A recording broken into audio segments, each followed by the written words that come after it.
Good afternoon, Plymouth. If you can hear us, we just gone live on our P-Town um, program.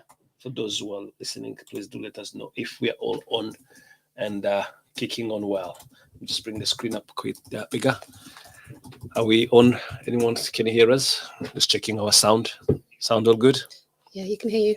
Fantastic. Well, good afternoon. Good afternoon, everyone. Good afternoon, Plymouth. Good afternoon. Streaming from P-Town Radio.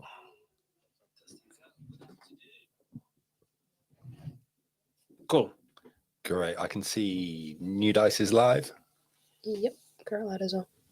Brilliant. Good afternoon, guys. Good afternoon for those listening to us. This is our third edition, the third episode out of the 10 we promised to going to be giving out. It's Tuesday, the 28th of May.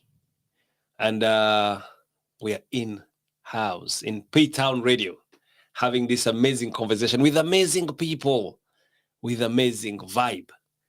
My name is Jabu Butera, and today in the studio, I'm with, starting with you, Stu.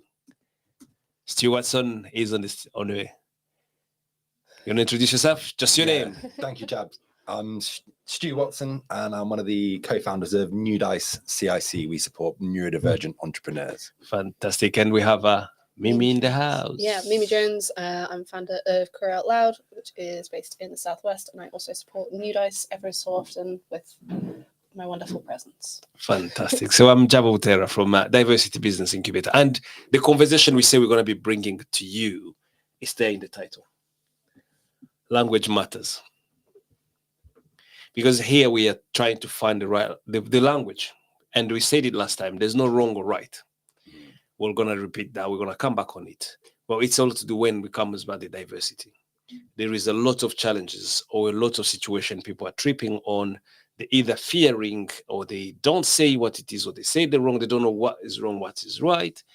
And we thought we'll come up here to spend like 45 minutes having this open conversation. And this gives me an opportunity to introduce our disclaimer that here we're speaking is from our lived experience. I'm speaking from my lived experience. I'm an individual coming from the Black community, and I know what it is to be discriminated.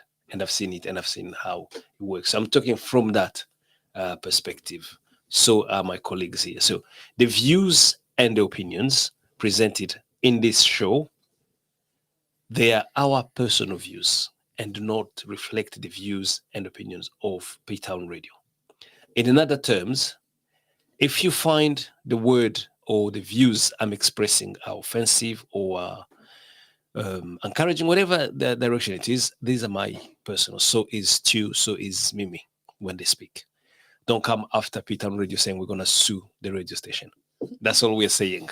I think that's the disclaimer. And the second disclaimer thing is that we're talking about being courteous, being kind. Mimi, you presented it well last time when you're talking about the way. Yeah, so we're talking about our experiences. We're talking about being marginalized, finding the right language. I'm going to be using the word queer a lot, for example. A lot of the language that we might be using could come across or could be triggering for some people. That is not our intention. We're just trying to have an open conversation about language, about the way that it's used, about diversity. And when talking about your personal experience from a marginalized person as well, you're going to be saying things that might be triggering, that might have been traumatizing, might have been an instance that someone was using hurtful language for the point of being hurtful. Listen with caution, I suppose. If anything is ever triggering for you, you are more than welcome to turn off the live. We do not want to upset anyone or get anyone into a poor emotional state. Thank you very much for that, Mimi. And for those who want to make a comments, those who want to reach out to us, as I say, we are on our platforms. All our social media are blasting, and the sound is all on. I can see we are all live and going well. If you have any question, please drop us a text from any Facebook page or any other Instagram or LinkedIn or Twitter. We're all on those platforms, including the P-Town Radio. Please drop us a text, give us your comment, give us your suggestion, and we'll express it here. We'll share with everyone. It's because what it is about sharing this good practice. I'll come to you first, Stu. when we're talking about the language, and it says the right language, but you picked that already, and saying when we are presenting ourselves as the one with the right language, are we saying we're the only one who's right? Do you want to develop on that? Yes. So I think often my brain is running ahead to connect to the theme that we announced for this week's one, but I'll try and hold that in. So one of the sort of like qualities in I think one of the cultures we try and embrace in the shed is what we would call neuroqueer culture, which is simultaneously working against neuronormativity, the idea that a brain body is going to be working in any particular way, but also then like heteronormativity as well, that relationships between human beings fit into sort of black and white binary categories or those things. And when we try and understand how actually, as much as you try and raise your consciousness to what's happening, every single human being's got these internal biases, heuristics that are built into operating systems that are running. But that doesn't mean that we can escape the accountability of that. But then in saying, well, actually, I'm going to hold myself to account with these values. Yes. Is it that there is a right thing that you should have done? And as Mimi kind of introduced for today, the language evolves, and intergenerationally, there are no neat ways to divide it up, but actually generations above and below probably have different views on different words, and they're going to mean different things for them. So how do we understand the best way to do? So maybe it's, again, best, right, that is implying that same binary thinking I like that best. There is a way. Best. You coming on that element of the best language. So it's not the right language. Yeah. You're talking about individuals with their own biases. That is universal. All of us, we are part of it. So we already have these ways of seeing, understanding, hearing, affected by maybe our journey and our experience, what we've learned before, what is our previous identity, what we acquired. But what we're saying here is, how do we progress? You mentioned it about saying the language is evolving. I like that. So you give an opportunity for everyone to say, what used to be my thinking, or what I used to use as a language, it has evolved. And what is the best language? So my question, I think, will be, is the best to you or the best to the person you are addressing? Mimi. I think that's so incredibly subjective. I think generally, so I suppose like a little bit of context about me is, obviously I'm queer, I'm trans, I'm neurodivergent, autistic, ADHD, potentially dyslexic, but we haven't delved into that hole yet. And I'm physically disabled as well. And because I've grown up as someone that is queer and trans and autistic, the way that I talk about myself is like the opposite of person first. What is the word I'm looking for here? Identity first. Identity first. There we go. I know myself so well. So I am a queer person versus a person with queerness, I suppose. Right. Right. And so that's based on being autistic and looking at the way that autistic people talk about themselves. I am an autistic person because autism is such a large part of my brain, and the way that that's helped me form relationships and understanding of the world. And it is such an integral part of myself. I can't separate myself from being autistic. It's not, I think the metaphor that people tend to use is, it's not like a handbag that I can put down. I am always autistic. It's not a detachable part. And the thing that I find really interesting about this is the fact that that is how a lot of like the autistic community uses the language. It's obviously how like queer and trans people describe themselves as they are queer. They're not a person with queerness. They're not a person with transness, because that just feels like a very strange thing to say. Whereas when it comes to disability, there's like a bit of a divide in that a lot of people will describe themselves as a person with a disability versus a disabled person. And so personally, I describe myself as a disabled person because it just makes the most sense to me. I can't separate myself from my disability. If I could not be disabled, I wouldn't be disabled. I wouldn't pass up on that opportunity, but it is a part of me and it forms a lot of the way that I do things. Whereas if I'm talking to someone who describes themselves as a person that is disabled or a person with a disability, then I would respect that and respect the way that they want to be talked about, be talked to. And I'd still maintain the way that I describe myself. I think you can do both at the same time. But it's that whole like understanding the respect part, Yes. in that some people might describe themselves, or some people might prefer to use language that is racist or ableist or sexist or whatever. And that's where like the respect bit is quite difficult to maintain, because respecting their language means disrespecting an entire group a lot of the time.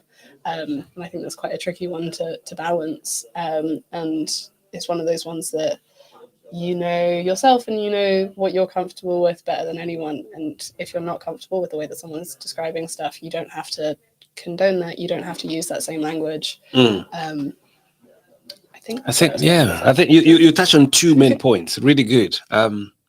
I'm just cautious of our listeners, because sometimes we can get on with this conversation when we're sitting, the three of us. The brain just keep going. Yeah. We have other people listening to us. And as I've put in the chat there, the Google Doc, if you have any, is it the mirror? Is it the? Yeah, can you tell people what it is? We've got a Miro board where you can do post-its, and it was on the kind of that founding thing is you can ask us anything, and we can answer with empathy. I think to just reinforce one of the things that Mimi said, respect was, I think, a really important word there in some of the language that we're trying to understand and make sense of. We talk about this, the three of us, pretty much every day. We bump into each other, we have these conversations, and now we're, thank you PTM Radio, having them live here. So it feels like we've moved from, we can't necessarily find the right language, but how do we work out what the best language is? I think where Mimi's taken us to on today's kind of journey and narrative is actually the power to make that decision actually sits with that individual. So they have the power to say, yeah, this is the best language for me. And a lot of the time, many challenges come from where people aren't given that power, and actually someone else is taking that agency from them, so they don't have the power to say, yeah, these are the words that best describe me. Wanted to, if it's all right with you, to share quite a specific example from an academic conference that I was at recently, which was the Neurodiversity in Higher Education conference in Bristol. And there were lots of identity first people kind of saying, yeah, I'm autistic, this is my experience, I'm ADHD. One category that kind of fits under that neurodivergent umbrella is like really quite a modern term, but it's just a difference in how humans develop language. But it's been labeled now, perhaps not by the people themselves, as developmental language disorder. And there was a real contrast by people at the conference. There were autistic people presenting about autistic experiences in higher education, but the developmental language disorder, which is, I think, statistics and numbers, has more people than are autistic. That presentation at the conference was by a researcher who they didn't have or identify with developmental language disorder. So the reason that I mentioned that story, which is a bit complicated, a bit confusing, it gets a bit technical, is that actually the group of people who use language differently, they haven't got the power and the agency to sort of accept or reject or create that label or an identity for themselves. So is it a label? Is it an identity? Developmental language disorder? We don't talk about that. No one knows about that, I don't think. Already calling it a disorder. Yeah. It's out of order. and this is a interesting conversation. So you mentioned about their language of having and being, Mm. and you just touched on the subject as well, Stuart. So someone who is not in the circumstances, their way of thinking is going to be totally outside the box because they're not part of it. It's the same example I can give as well with us. We have people coming and developing modules, saying they're developing anti-racism modules to teach. They've never faced racism. They don't know what it is. They don't know that fear. They never lived with it. But they are the one developing it. So is that element of saying people want to, and it comes to that respect. So it's becoming as if it's a disorder, as you're mentioning, and someone want to fix it. Yeah. Are we asking things to be fixed? Am I asking, saying I want to be seen as not black? Because if you say you're fixing it, so I mean, you mean you are not agreeing with my race, or you're not valuing it? I mean, so I think the example that kind of comes to mind for me in regards to that is a charity called Autism Speaks, which a lot of the autistic community know about, and then very few people outside of that community do. But they're this American charity who are like the biggest autism charity in the world, I think, or it's the most known one, particularly in the States. And they have, I'm fairly sure, no autistic people on their board. It's all neurotypical people who are making all these decisions about autistic people. They their logo is this puzzle piece, which became kind of like the symbol of autism for a really long time. And it was that whole like connoting the idea of being fixed or being like a missing piece, or there was just like a lot of ickiness is the best word that I can think of right now around it. And then on top of that, yeah, they wanted to cure autism. They wanted to fix it. Yes. And that very quickly kind of like developed into like eugenics and stuff like that, which obviously not great. That whole trying to figure out if a baby, like before they're born, if they're going to be autistic, and if they are, then obviously there's that whole, okay, now I know my child might be autistic, so I'm going to have an abortion, which is kind of like, yeah, trying to like, I guess, breed autism out of the gene pool. Yeah. And there's all this stuff which is just so gross, and yeah, that whole thing of fixing, and autistic people aren't broken. We don't need to be fixed. We think differently, and that is totally okay. And one of the other things that kind of comes alongside that is this. Can I sorry for Yeah, stopping. yeah. Can I ask you to repeat that? If you remember what I just said, autistic people were not broken. Yeah, autistic people aren't broken. There is nothing to fix. Yeah. And it's the same with like all of these marginalized groups. There is nothing to fix. There's all this stuff about like trying to cure blindness and to cure like deafness and stuff like that. And it's the whole like we're just existing. You don't need to find a cure for someone's life. I hope someone is listening to what you're saying there, Mimi. It's very, very healthy and valuable, because there's so many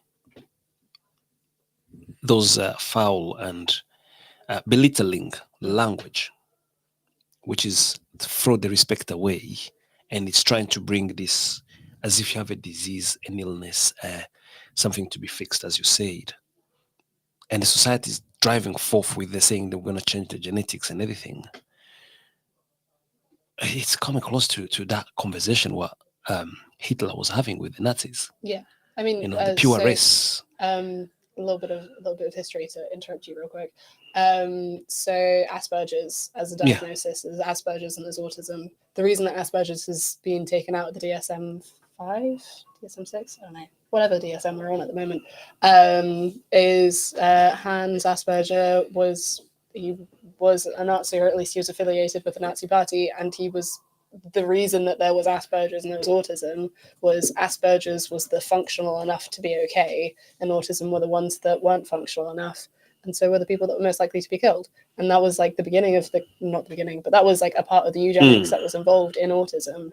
And yeah, it's that kind of like functioning label thing as well, which is a really big thing with the autistic community, or at least people talking about autistic people, is high functioning versus low functioning.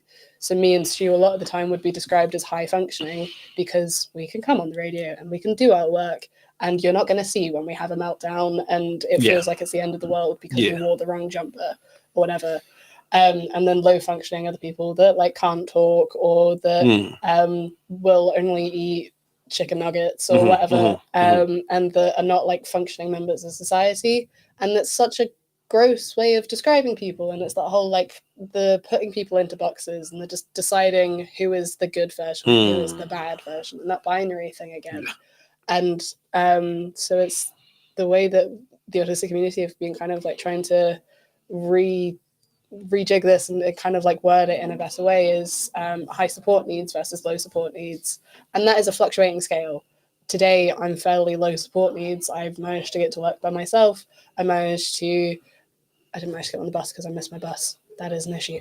But like, I've managed to not have a meltdown at the fact that I missed my bus. And I was just like, cool, I'm walking to work now. And all of that kind of stuff. So I'm very low support needs today. Like 3 days ago when I was trying to figure out how to get back from Belfast because I had no idea like what bus I was meant to take or whatever, and I was very close to like freaking out at that. That was a very high support needs day for me, and that was a day where my partner had to take care of me loads. And that doesn't make me any less of a functional person. It doesn't make me any less of a person, full stop. That's just who I am, and that should be okay. Yeah, that should be okay. That was my little soapbox rant for the day. Thank you very much for that, Mimi. Again, this show is not just for the three of us here. What we're trying to do is sharing this knowledge, this experience, this lived experience with the society we live in, so that we go to that next stage where that word respect is very, very important.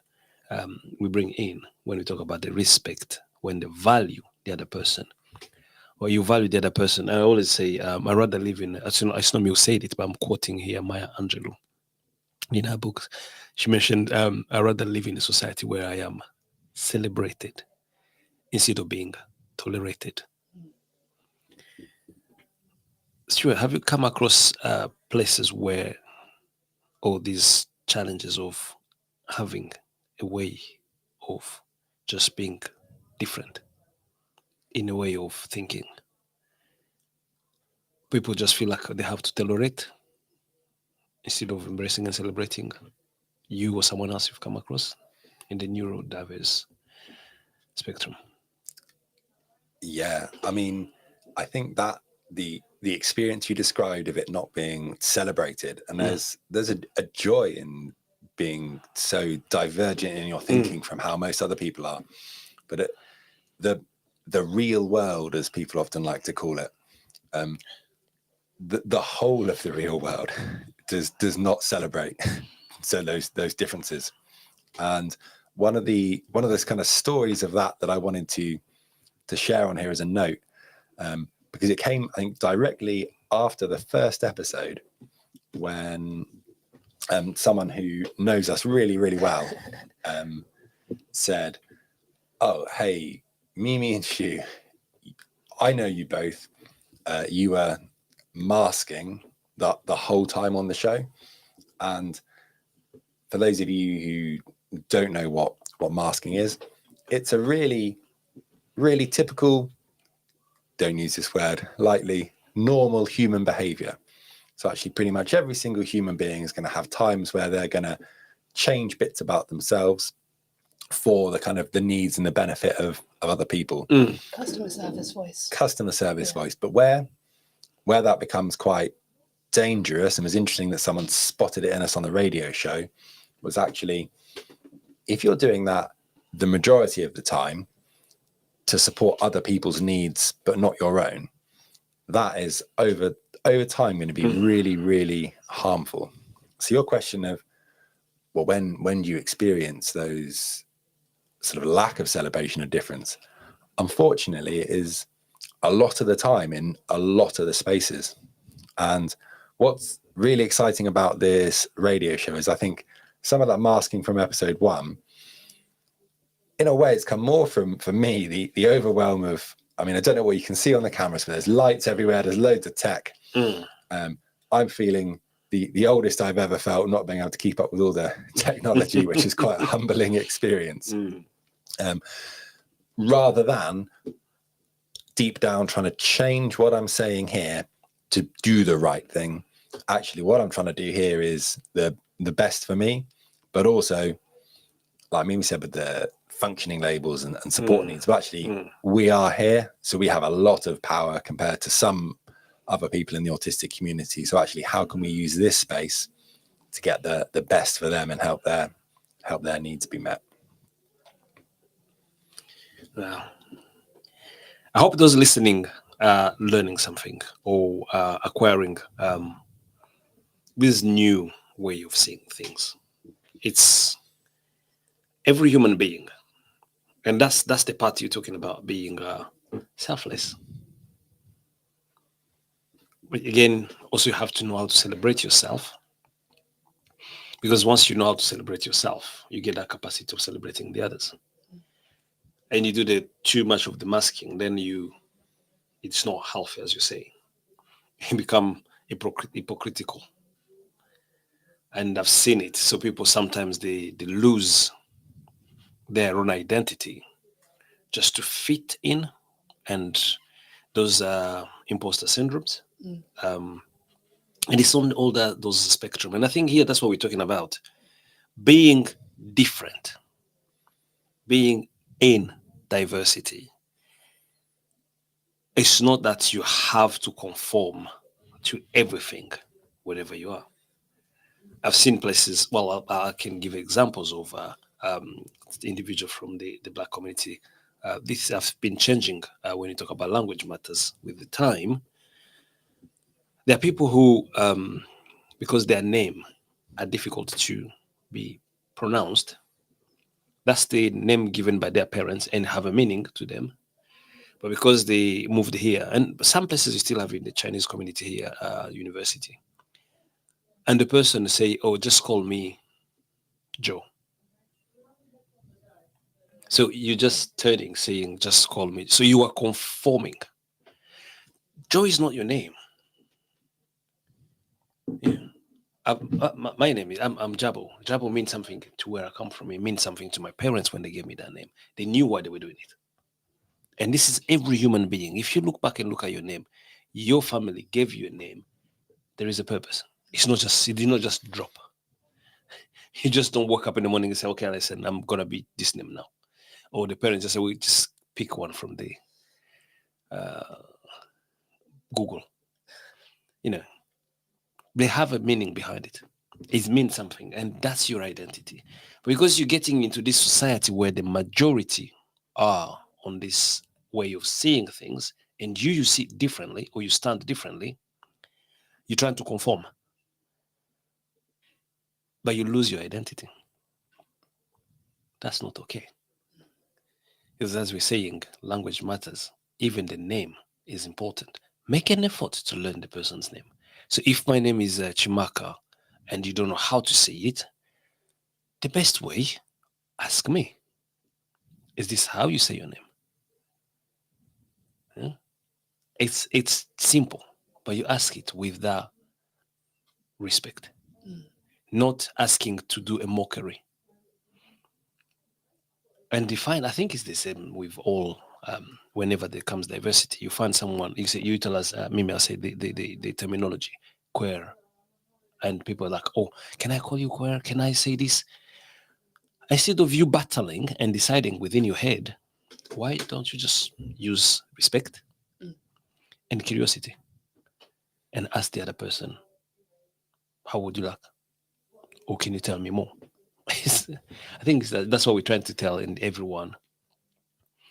It's evolving. It's diverse. It's exciting. And it's okay. But just open up. Yeah. I think one of the things with it as well, though, I mean, in regards to names, obviously, like if someone doesn't know how to pronounce, then yeah, like you should ask. I think it's better to ask than it is to mess it up and ignore when you get corrected. But with like language, and I think this is something that I only really considered during the Black Lives Matter movement and the fact that a lot of white people were relying on black people to educate them for free and doing all this like kind of emotional labor, and white people were like, cool, yeah, thanks, and all that, and not actually doing anything useful or beneficial to that person. If you are, like, for example, the queer person in this situation, and someone's asking you like, oh, why can I say queer now, or like just asking all of these questions in regards to like your personal power, you're allowed to say that you don't have the energy for it as well. Yes. I think it's that, like, Yes. that's kind of the point of this show, is for us to, we're in the position where we can use that kind of emotional labor, and we can answer these questions. We can explain, and obviously it's going to be from our personal experience, but we're still going to be able to do that. And we've got a very kind of like diverse representation in terms of like being a black person, being a disabled person, being queer, being trans, being autistic, being ADHD, being dyslexic and stuff like that. And we don't fit like every single experience out there, but we have quite a broad range of stuff. But just going up to a queer person on the street, or going up to a black person on the street and being like, why can I say that now? Or can I say this? Or what is the history of this thing, or whatever, and just expecting that knowledge and like expecting them to explain everything, all because you want to have the answer. That there's the whole respect part, I suppose, is the whole, we are people. The people on the street are just normal guys just trying to live their life. They don't owe you an explanation for anything. We also don't owe you an explanation, but we want to be able to give you an explanation. We want to be able to do that. And yeah, just in terms of the personal power, you're allowed to say no. The personal power. I like that. So again, it starts with yourself, isn't it? Yeah. And knowing, saying, no, that's not right. Or it's not, I don't owe you anything. It's not because I'm different that I have to justify myself. And sometimes we'll get that conversation, I think, continuing on in our next episode, where it's that power dynamic, where, because I am body abled compared to the other person, and I feel I'm powerful because I can get on the bus without needing support, and I feel like I'm superior, that power dynamic. And I've seen so many times when someone is on the wheelchair and the person just come and push them. I jumping in again. So obviously I was away last week, and so we had the wonderful Keith replacing me. But I was away in Belfast, and I was very determined to kind of use this as like the first holiday that I've actually looked after myself. And so I hired a wheelchair for the week. And it was fascinating in regards to the way that people treat you. And like my partner, for example, just doesn't understand, like, I guess, wheelchair etiquette yet, because it's the first time that I've been in a wheelchair. I don't think he's ever come across someone in a wheelchair that he's like had a proper conversation with. And yeah, so he was like pushing me around, and I had to explain to him that it's like when a toddler grabs onto your leg and you're trying to walk, and there's like the toddler's just clinging onto you. It's like that when someone starts pushing you randomly. Like, this is an extension of your body. It is your way of walking around, I suppose. And when someone's just like kind of clinging onto you or leaning on the chair or pushing you around or whatever, it's so strange, and it feels like kind of an invasion of privacy. And obviously, like, I was fine with it. It was my partner. I'd like to think we have a nice relationship, and I wasn't particularly angry at that. But that, and then like, getting onto the bus, and there was someone who on the wheelchair section, there's like the 3 sideways seats, and then there's like the backrest thing.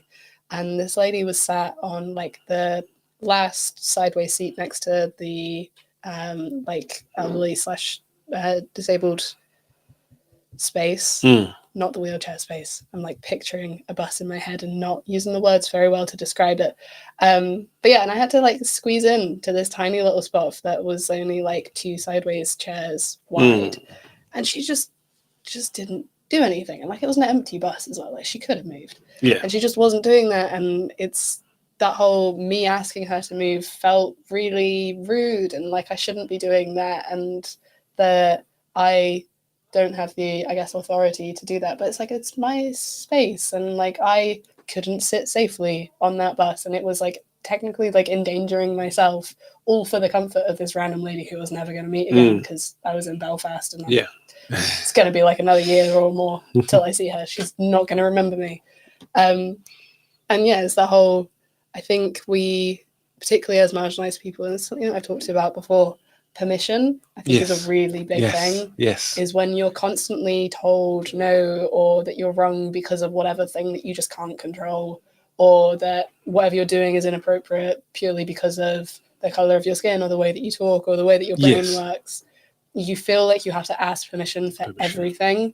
And I felt like I had to, it was asking permission for her to let me sit safely on a bus, which is not, like, logically, you know that that's not right, and that you didn't have to do that, and that it's totally possible just to be like, hey, can you shuffle to like just the other side of the aisle? That would be fine. And my partner ended up stepping in a couple of times and doing that for me, being like, mate, you need to move out the way. And he was able to get them to move so much easier than I could because I was seen as lesser. And this is just from a week of being in a chair, let alone my entire life or whatever.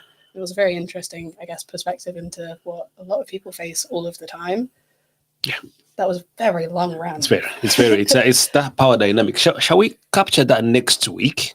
Because I'm just conscious of the time. Can we explore this? Because it's not only the language, it's how you make the person feel. When we're talking about respect, it's the way you can use the tone without any respect, but you've used the language correctly. Language is not, when we say language matters here, we're not saying it's only the word you are using. It's the whole thing packaged together. So we'll explore that, but we don't want to leave it for just ourselves talking. Stu, you put in there the Myra. Do you want to talk about a little bit about it so you can tell people how they can get in touch even after the show, so that we can get those input? Yeah. So how the board works is you can click the link, which is at bit.ly. I'm putting it on the screen. It's on now. Totally not going to show up nicely. /ask-752, but the link is in the comments for all the live streams. I think nice one, everyone getting that in the comments. We'll make sure to share it a few times during the week, this week on social media. But you click the link and there's some yellow post-it notes on there, so you can type questions in and keep them short, but it is completely anonymous, so no one can see who's written what. So there's bit of a warning. There might be things on there that might be quite harmful to you, but actually we want it to be a radically open space. So if you did want to write something that is controversial, we can have it on there, and then the answer that we give is hopefully going to have some empathy, because we're not saying, well, our response is the right response. It's actually how can we work out the best response for the person asking that question and the genuine need for information or understanding or sharing that they have. So we can use that board. Again, if you contact us through other channels, social medias, direct messages, you don't need that anonymous posting, then we can happily add those questions to post-it notes with or without your name. Just direct message us on any of those channels and we can get those questions on there. Thank you so much for that information, Stu. Again, just recapping, this is a conversation we're going to be having every Tuesday. We're going to be here from 12:30 to 1:30. So we just bang on time. We're 1 minute before the end of our session. We're talking about language matters in this spectrum of diversity, where I think the right word is we celebrate the differences instead of just being tolerated. So see you again next week, where we'll continue this conversation. We'll pick on two topics. We talk about the power dynamic, and we picked about permission. Are you feeling like you're asking for permission, or you're just being pushed? Or do you feel like someone have to hold your hand for you to go on the other side? That's what the society is giving. So we'll talk about this. You want to reach out? Text us. And as Stuart mentioned, our social media, they're available. Until then, guys, we're going to be seeing each other next week. I don't want to put anyone on the spot, but have you got any wise word you want to share, some wisdom with for the next 30 seconds we have left? Yeah, I'm happy to suggest one thing that was on my mind from today's conversations, which is permission comes close to consent. What is often hard is that feeling of needing to get permission is actually not being able to consent to that other person kind of using their power in a way over you. And that could be, it's sometimes subtle and they don't realize it themselves, but what it is actually they don't believe your lived experience, and that's hard. So if someone's telling you a story and the whole of you is saying, well, actually I just don't believe what they're saying, that's for you to explore.